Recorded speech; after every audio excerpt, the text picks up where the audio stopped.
And tonight we have our guest host, Prophet of Zod. Hello and welcome, Prophet of Zod, to the Packard Pokes show. Hello, and thank you for having me. You're welcome. I just have a quick few questions here, and then I'm going to turn you over to my co-host, and then we're going to really let the shit fly from the chat room. I'm kidding. I'm kidding. They don't throw shit. They throw ham. So have mustard and sourdough ready. Exactly. How long have you been an atheist, and how did you come to your non-belief? Boy, it's hard to say. I openly came out as an atheist, at least to my brother, about 2 years ago. But I would say I was more or less one for about 10 or 15 years. But it's really hard to identify when you become an atheist. It's just, I don't know, anybody who's been religious, I think you know that at some point, I think almost all of them know things are wrong about the religion and kind of try to stick it in the back of their mind. Yeah. And I just became more and more conscious of the fact that I was doing that.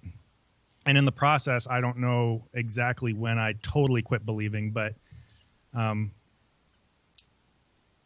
yeah, I would say the shortest answer would be 2 years ago. I really took on that label, but it was a long journey getting there. Oh yeah, some people it's shorter, but some people it's longer. I mean, it took me a long time myself, so I understand that. Yeah, it was kind of weird. Like, I don't know. I would say at least about 10 years ago, I significantly doubted it, and within that period of time, I had like taught Sunday school classes and was the principal of a Christian school. And you go through these back and forth things of trying to make yourself believe, and you kind of know you're doing it, but you try to tell yourself you're not. So right. I get that. My next question is, how did you come up with the name Prophet of Zod for your channel? I knew that one was coming. Partly, I just needed a name. A name is a good place to start. Yeah. I just didn't know what to do for a name for a channel. But back when I was like 5 years old, the founding apostle of a local Pentecostal denomination up here prophesied that I'd become a great prophet of God. And my parents always kind of like to bring that up every once in a while. And so I liked the old Superman movie, and I like that little scene where the president says, "Oh, God." And then Terrence Stamp said, "Zod." I know that scene. That's from Superman 2. Yeah, that's one of my favorite scenes from those movies. Yeah. So that's just kind of where I put that all together. I just randomly needed a name and didn't know what to come up with, so that's what I did. It's a great hook. I love it. Thanks. Now, on your videos, you have like what looks like it's a static. You basically, well, I have a green screen behind me. This isn't a big ass, huge ass studio. It just makes it look like I'm in outer space. But I'm assuming that you do like a green screen over. You do the reverse. What I do, you put the green screen like a mask on, and then you do the reverse of that. Is that correct, or how is that how you do that? Yeah, I have a blue screen behind me, just basically a sheet I put up on the wall, and then I started putting an orange mask over my head, and then I just key out both colors separately. Oh, really? Oh, so that fireplace scene, that's not real? That what? The fireplace scene behind you? Oh, the fireplace is real. Yeah, that one I started. I just moved into a new house a couple months ago. Oh, okay. And I thought that would save me some work keying out my backgrounds. Oh, okay. Yeah. All right, when you said that you were doing two different colors on, I was like, wait a minute, that fireplace scene, that looks amazing. That's an actual house, though. No, that one's real, but a lot of other ones I key out the background. Oh, okay. What made you to come up with that to do something like that, to use the static for your face? Originally, I kind of I didn't necessarily want to show my face. Recently, it has more to do with the fact that I don't particularly care to do on-screen performances, and my videos are heavily edited, so I just don't want a lot of jump cuts in between. So I record my audio first, and then. Oh, okay. Yeah. So it's basically just to avoid having to say my whole thing at once, and so I can edit when I stumble over words and stuff like that. Oh, okay, yeah. It's more of a boring technical explanation than you might think. No, I get that. I totally get that. Here we do everything. We do it live, and then I go back and edit, and then there's jump cuts everywhere. I really don't care, but it's about the Yeah, content. so this is quite a different thing for me. Mine are very heavily scripted and edited on YouTube. Wait a minute. Somebody write this down. Scripting. I'm going to write this scripting. That shows some shit level down. of professionalism that I'm unaware of. Wait. Professional. I'm going to write that one down too. Professionalism. Okay. What are these edits you speak of? Yeah, I know, right? Scripting, professionalism. Oh my God, I'm Well, I wouldn't bring the word professionalism into it, but yeah. Okay. I like to be scripted. I know several other YouTubers that do that, where they hide themselves behind a mask. I won't mention their name right off the top of my head, but they do the same thing. They just bounce around, and then they hear what they're saying behind the speaker or something, and they just kind of bounce around with it. Although you did have one video I caught where you were kind of pulling up your mask right at the end there, and it was like right off the edge. Yeah. So Yeah, I do that. My fiance saw me do that one. She saw the raw footage that was at the end, and she said that'd be funny to put. And so I started putting it. It's actually at the end of most of my Bible lesson videos now. okay, that's a good hook. I like that. It's like, see, there's the man behind the mask. The other guy, he won't do that. I know. Yeah, I like to put funny things, a little funny thing at the end of most of my videos, just so if you stick around, you get to. Oh yeah. This whole show is just funny, right from beginning to end. So, and then there's me. So, how do you go about producing your videos? How do you edit and film them? Well, I record. I always write and then record audio first, and then I just for most of I just film using an iPhone. Really. Really? I have one of those little bending tripods and remotes. Wow. So I just film using an iPhone, and then I edit it in Adobe. Oh, so you download it from the phone and then into Adobe? Right. Yeah. Okay. That's So how nothing I do fancy at all. Packard It's just movie. what I had on hand. I just kind of use. Okay. What made you decide to get into making videos, get on YouTube and say, hey, I have a voice, I have something to say, and I want to teach these motherfuckers something? Well, it started with my brother, actually. He had a channel. He was the Faith Check. Yeah, I actually found that just the other day. Have him come Oh, over. wow. Come on, call him up right now. No, I'm kidding. Yeah, he'd been doing videos. I didn't know about it at first because he wasn't aware that I was an atheist, and I kind of wasn't either. It was at that stage. Mm-hmm. And so later, after I'd come out to him, he invited me to write. And I wrote a couple scripts for him, but then he got too busy, and that's where I kind of set up my own channel. Oh, okay. He makes some pretty good videos. I've seen a few. I haven't seen them all, but he's made. I've seen a few of them. Tell him, hey, Packard Sonic said, get the fucking work, make some more videos. I need to be entertained. I'm constantly harassing him about that, but he's just too busy right now with life. No, I get that. I totally get that. No, I mean it. Tell him to get busy. No, I'm just kidding. Are there any other YouTubers out there that you really like that may have, or another YouTuber that kind of inspired you? I mean, other than your brother, that inspired you to get into making videos? Boy, I don't know. There's a lot of the typical ones. I mean, I started out watching like Dawkins and Harris, all those ones, and then I got into Bible Reloaded, Logic. Yep. You can tell I probably I don't know if I unconsciously emulated him, but it's similar to the way, Yeah, that's the name I wasn't going to mention, but, there it is. Yeah, someone said I looked like him once and thought it was kind of funny, but Yeah. boy, I don't know. There's a ton of them. It's hard to even. Oh yeah, Non-Stamp Collector. He's always one of my favorite ones. Yeah, he hasn't made anything in a yeah. while. He hasn't made anything in a while. No, he's been pretty inactive. Yeah. He looks. I mean, his stuff looks like, compared to Dark Matter, his stuff doesn't look really polished. But then when you watch it, I'm amazed by the writing he does on that. He's really good. Oh yeah. Here we have no writing. We just if we actually did writing, I wouldn't have a personality.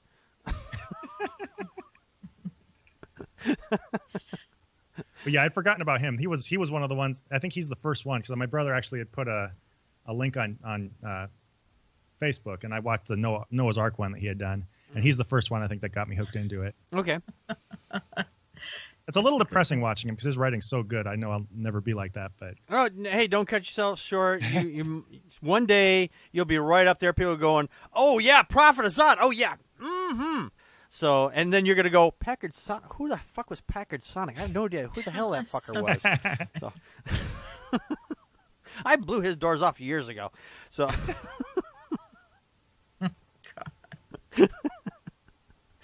What do you do outside your YouTube persona? Do you have like a job? Do you hunt moose up there? What do you do? I do have a job. It's pretty boring right now, but It's hunting moose, isn't it?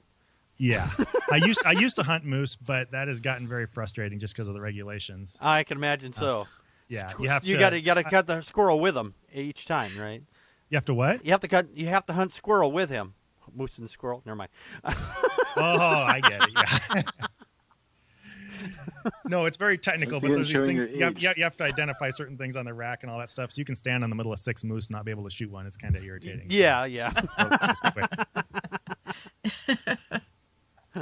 All right. Well, I'm going to turn the questions over to my co-host, Connie. What are your questions for Prophet of Zod? And please don't call for Superman, because otherwise I'm going to get my head cut off. Damn it, Packard! Don't limit me on my questions. Shit. Okay. Is Superman a moose? Not to my knowledge. Actually, my husband, when he was in his senior year of high school, he lived in Alaska, and evidently the moose like to challenge the trains. Do they? And so, you get called out to go collect the meat or something. But that was like 20 plus years ago, so I don't know if that still happens.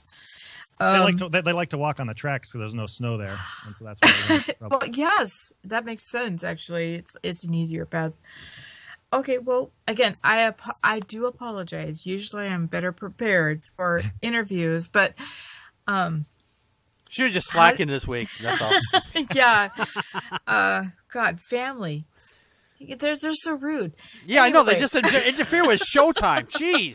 What is it with them? Kids are so needy. It's know. It's like, just feed me. Put clothes on my body. I threw some kibble in there. Yeah, I know. Just put the food in a bowl and walk away. Okay, what's your background with religion? How did you grow up? Is it a mixed bag? Was it evangelical? Yeah, he was evangelical, Pentecostal. So we were the ones that said gibberish, and later on they started falling on the floor and all that stuff. Been there. Exactly. Been there. Yeah. No. So I grew up in a small community just north of Anchorage, and for my whole life I went to the same church and school all in one building within my little small town. So. Your actual education was in the school too. Yes, it was. Yeah. So it was very, very isolated. It was a good education in a lot of ways, to be honest. I mean, they taught you some good stuff, but they also taught you a lot of weird things too. Yeah.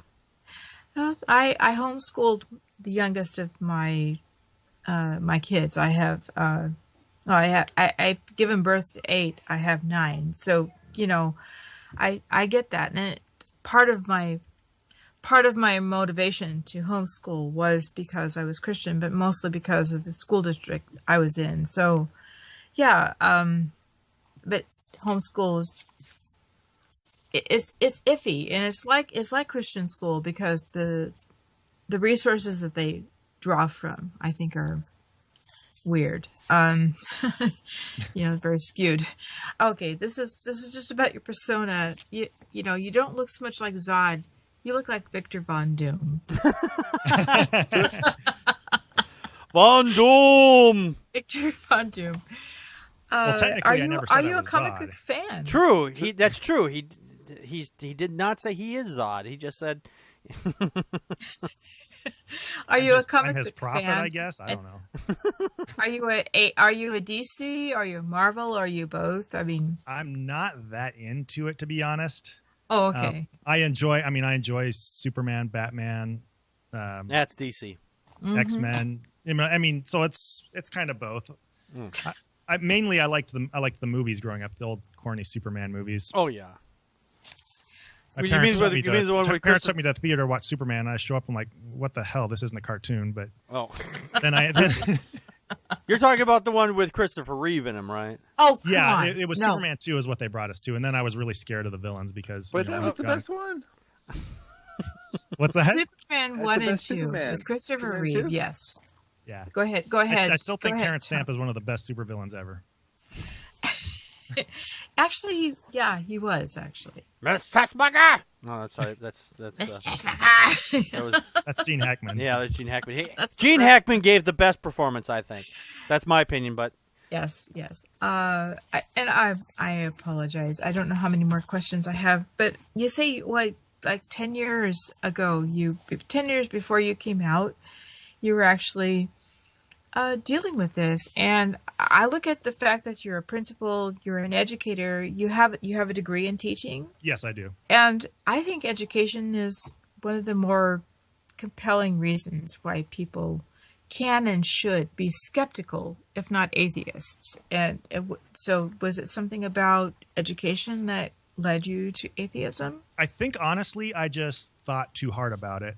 I was actually a bit of an apologist when I was in college, and I mean, I had met Josh McDowell in person. You know, I'd been very involved in all that stuff. Oh, really? Oh, wow. Yeah. Josh And, McDowell. I mean, yeah, not like on a really buddy level, but you know, No, I was but involved in that yes. whole scene, and yes. I think most atheists who used to be Christian tended to be ones who were highly involved, and that was my issue in the process of digging in and trying to justify my faith. The closer you look at it, the more you realize is wrong with it. And the best way I can describe it is as I recognize the process in my mind by which I was trying to justify things that didn't make sense. Right. And Telling Matt Dillon. so I saw myself doing things. Apologists, honestly, are some of the people who convinced me to become an atheist more than any other person outside myself. really, now that's interesting.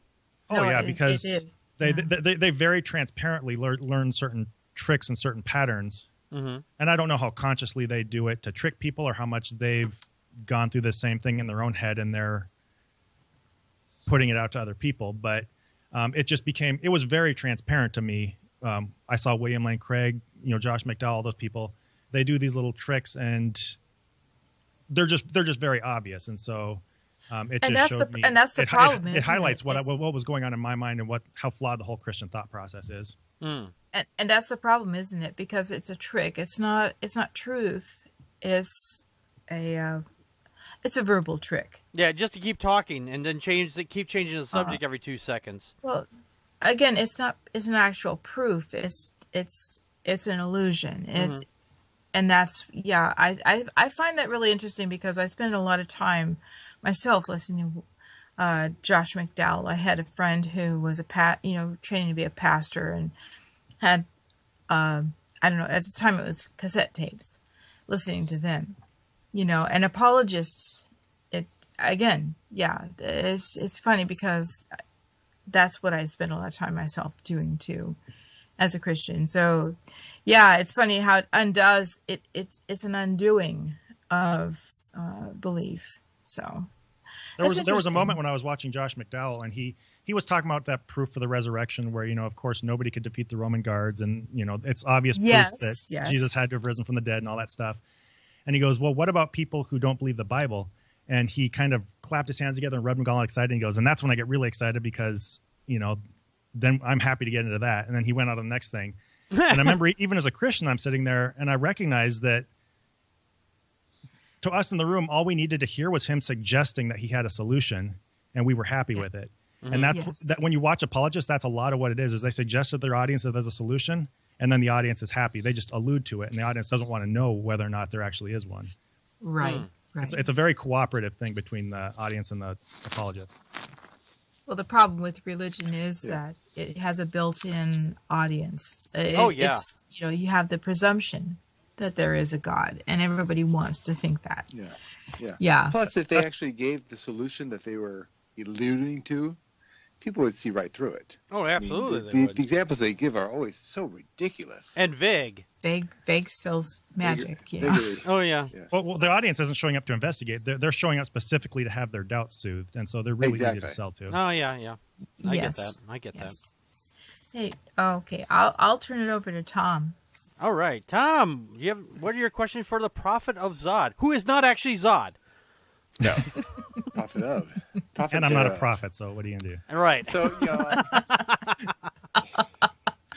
Oh, shit. when I started doing videos, it was more a avenue to vent my frustration with religion and just how much it was being pushed. who is your target audience? I mean, you're an educator, and I've watched some of your videos, and they're very educational and very well done. But who exactly are you hoping to reach? Are you preaching to the choir, or are you hoping to convert people? That's a question I've kind of struggled with, and I have to kind of re-examine it as I see some of my material come out. Because I would hope to reach out to Christians, but on the other hand, obviously in mine as in a lot of people's material, there's a lot of sarcasm and a lot of teasing, which obviously isn't going to go over well.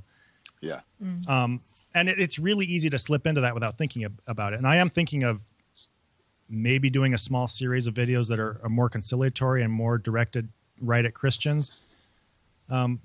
But somebody brought this up in one of my comments that some of my material wasn't really effective for reaching Christians and it would turn them away. And that got me thinking that a lot of the people who we're really trying to reach are more seekers, or I don't know, people who aren't really entrenched Christians, but are just kind of out there looking for answers. Who are already questioning their faith. Yeah. A young person was speaking to me recently and talking about she wasn't really religious, but not really exactly an atheist. And she said that someone had asked her to go to church, and she was kind of bothered because nothing there made sense. And she said, but I found that people on YouTube make more sense. And I'm like, well, like who? And she's like, well, Richard Dawkins is one. And I thought that was pretty cool. But I think a lot of people like that who are kind of on the fence, a little bit exposed to religion, or they grew up with it, but they're not really, I don't know, they're not really deeply into it. I think there's a big value in reaching out to those people and just showing that there's a reasonable voice, ridiculing it a little bit, but I don't know, just kind of articulating a lot of the reasons why it doesn't really make sense, or especially isn't even really a good moral option. Because there's a lot of people out there who aren't really fundamentalists, but just think, well, there's no harm. It's kind of this benign thing that helps society. And really, if you take it for what it actually is, it isn't so good, I don't think. So Yeah. But yeah, I'm always kind of rethinking that. That's a very difficult question, and I think any good content producer, especially with something as controversial as atheism, if you're trying to reach people, you always have to be rethinking that. Yeah, it's hard to have a definitive plan. Like I said, when I do it, it's mostly to vent. I hope to reach people, and I point this out to people all the time. My aim is not to convert anyone. My aim is to get people to question what they already believe. Mm-hmm. Right. Because a lot of times, what they, by making fun of them, which offends them, it's like, well, if you're so offended, maybe you should be questioning what it is about what I say that is offending you. If you're offended when I say your God is ridiculous, well, what about that is offensive to you? So my aim is more to question them. But for you, my question is, I saw one which you explain things to babies. Was there only the one? And you should do more of those. I can think about that. Really, that one never gained that much. I never got the impression that people liked that one that much. That was honestly made out of frustration with Twitter. Uh-huh. The number of times that question, why are there still monkeys, came up with on Twitter, and just how totally stupid that that has got to be the fucking stupidest question. We come from monkeys. Where are the still monkeys? Okay, if we come from dirt or dust, why is there still dirt and dust? Yeah, exactly. Yeah, it's like saying we come from England, so why the fuck is there still England? Yeah, that's the exact analogy I used in that video. It's why are there still your grandparents? I mean, there's a million different things you can say in response to that. It's so transparently stupid. I made that out of irritation, and I don't know if I should regret how condescending that video is. No, you need to be more condescending. Be more condescending. I'm constantly condescending. Well, I'm not real popular, but I'm very condescending. That was episode 1. I think there necessarily has to be an episode 2 and 3 and 4 and 5, because there's lots of. I mean, I like the idea that it's a really stupid question, get all the time, and I answer it all the time. Mm-hmm. But and I have several videos, but to have a specific series aimed at children, at babies specifically, saying, here's this idiotic question, I'm going to explain it to a baby because a baby can understand what you apparently cannot. Right, exactly, or what you choose not to understand. Yeah, so I think you should. Well, add on to if that people comment and series. put more topics on there, but my trick was when I thought about it, Mm-hmm. maybe it's just a lack of imagination, or maybe I didn't give enough of my attention. But I can't think of as many things that were as good as that one. So I felt I was at a little bit of a dead end. But if I come up with more ideas and people seem interested in it, I'll definitely try to make some more of those. Well, it's not good to come at a dead end at episode 1. Yeah, exactly. But if you see my channel, one issue I have is I have a little bit of ADD with starting new ideas or new projects. Oh yeah, I get that. But Well, I'm always like, kind of refining and coming up with new ideas. yeah, like my channel is pretty much, and it started on basically, Tom the Atheist on, and it was on whatever subject, and I did videos on just some idea got in my head or something bugged me, so I do a video on it, and I didn't really try to create any kind of series. Yeah, Tom does.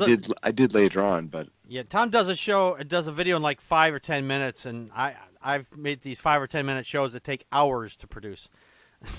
yeah, and Yeah, mine take 5 all or of 10 mine minutes. take several hours. Yeah, all my videos are typically the first shot and straight through.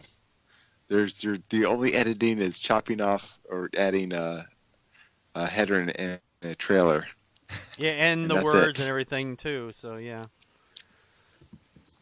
But I'm not doing this professionally. I'm doing this strictly to get these issues off my chest and onto the chests of others. There's that word again, professional. I'm gonna write this down. Make sure I should have a check mark next to that. Yeah, there it is. Okay. Partly I like to have a bit of polish to my videos, and partly I'm not totally confident in what comes out if I just sit there and look at a camera and talk. So Yeah. Yeah. Well, what is your hope for your channel? I mean, do you hope to make this a money-making venture, or is this strictly just you want the world to be more educated? certainly not money making. I mean, if it ever did, I wouldn't argue with Turn that. it down. I started out from the very beginning not having any particular hopes as far as number of subscribers or views or anything like that, because you never know where these things are going to go. And you even see those people who had like a million, used to have 1 million views, and they're down like 1,000.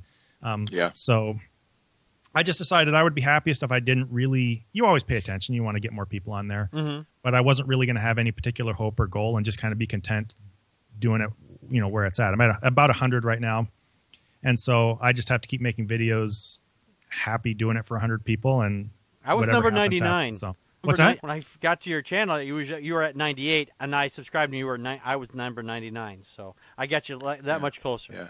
Yeah. I think I was 104 or 105, or maybe Yeah, 106, I just rolled over 100 like a week or so ago, and then once you put up your video, which I appreciate, by the way, I'm up at 106 as of now. So, but yeah, it's nice to grow. I mean, basically, as far as my goal, I want to inform people.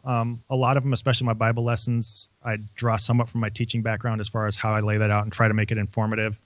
And those ones are somewhat targeted at Christians, even though they're a little sarcastic. It's like, here's what literally is in the Bible. Here are some questions you can think about. But my goal is just say things I think are important to say, contribute something to the conversation, and mostly I just like making them. So, yeah. If anything That's really why comes of it it's that's bigger fun than that, putting it out great. there. If not, I'm content just to kind of keep doing it. Well, I know from personal experience, it's easy to get drawn into silly conversations. Have you found that you've been spending a lot more time on the comment sections responding to people, or do you kind of just read what they say and I just try to take it in? respond to everybody mostly out of courtesy. I mean, it's nice to interact, and mostly at this point, I'm small enough to where almost everybody there is a regular fan. It's a very tight knit group at this point. I've gotten, I think, a total of one person who argued the Christian perspective, who somehow stumbled into the mix, and I had some back and forth there. But that was pretty much it. I want, if I start getting more people with varying perspectives, I'll definitely enjoy interacting at some point. But boy, that gets tedious. Yeah. It can, absolutely, it can get tedious. I've had conversations with some of the people who get on Tom's channel, and I'm just like, go back and forth, and it's like they keep putting back the same arguments over and over and over again. Then they try rewording it. It's like, this is the same argument. You're just using different words. Yeah. It's repetitive, and I've gotten drawn in. I mean, I have a Twitter account. I'm totally Twitter illiterate, but I had one. I got one because everyone said I had to have one if I had a channel. You should. And Yeah, and it drives me crazy. I can get on Twitter for a while, but you make a comment on something there, and then you get drawn into this totally immature flame war with an apologist or Christian or whatever, and it's every time I look, I have 20 plus notifications on my phone every 15 minutes, and it's just people saying whatever they say. If you've been on the internet, I mean, it sounds the same now as it sounded 15 years ago when I first introduced the internet. It's just I get that, because I used to get onto Twitter and I'd have these long discussions. Doing it at 160 characters, it's just a big pain in the ass. Yeah. So, oh yeah, I hate being that concise too. Yeah. Part of it is, especially when in talking to Christians, it's all things we've heard 100 times before, and it's all things I used to say 100 times before. And it's really frustrating because there's this deceptive feel about it that there's an obvious rebuttal, but you always end up chasing your tails in circles, and it's always the exact same things, and there's no, I don't know. Yeah, no, I get that. I don't know. Are you familiar with Matt Dillahunty at all? Oh yeah, definitely. Okay. Yeah. He said on one of his shows on, I think it was the Atheist Experience, that if you know their arguments better than they do, then you're gonna win the argument, because if you're gonna argue something with somebody, you should know what their arguments are gonna be, because it's like saying, well, if a hurricane goes through a junkyard and it makes a DC 10, then how are pizza round? What are you talking about? You have to know their arguments ahead of time before they get into those conversations. Otherwise, you're sitting there going, what the fuck are you talking about? Then they're like, oh, see, you don't know, so I win by default. And they just don't understand that I don't know is a perfectly legitimate answer. Part of it depends on what you mean by win the argument. Like, against the people themselves, they're simply going to refuse to hear you, and true. That's part of what you see coming down the road. So it's mostly just having the discussion out there in the open, and that goes back to the topic of who's the target. And the people who are really entrenched, all you can do is hopefully, whenever they're arguing, I'm pretty sure most of them, if they have any sense, have those nagging feelings in their mind that they're covering something up, just like I always did, and I think most do. And you hope that eventually wears on them until they kind of give it up. But most of the people, in my opinion, are people on the sidelines who are watching, and Yeah. I just drop a few F-bombs and they start freaking out. I was like, oh my God, you swore! Oh my God! Like, oh my God, you said a bad word! I'm gonna cry! Like, go ahead, fucking do it. I don't care. Well, that was one of the reasons why I started doing videos, was to answer these questions so that I could be able to just basically link them to a video. It's like, here's the answer to your question. I've done that with people. It's like, I don't know, but I know somebody who does know, and I've seen it on this video or I've seen it on this page, and I send it to them, and then they'll just argue around it like this, like they never looked at it at all. I was like, what was the whole point of that? It's you're just wasting your time, because they know that they can, and that's for them. This is for them. They get a giggle out. It's like, see, I made them go do research. It's like, so what? Learning things is a good thing, not a bad thing. You people out there, you're like, oh, if I actually have to read something, then I might change my opinion, and that would be a bad thing. It's like, no, that's a good thing. You're learning at that point. Tom, do you have any additional questions for the Prophet of Zod? Thousands. Okay, well, we're going to be here all night. Everybody go ahead and grab some chicken, and we'll be back in about 5 hours.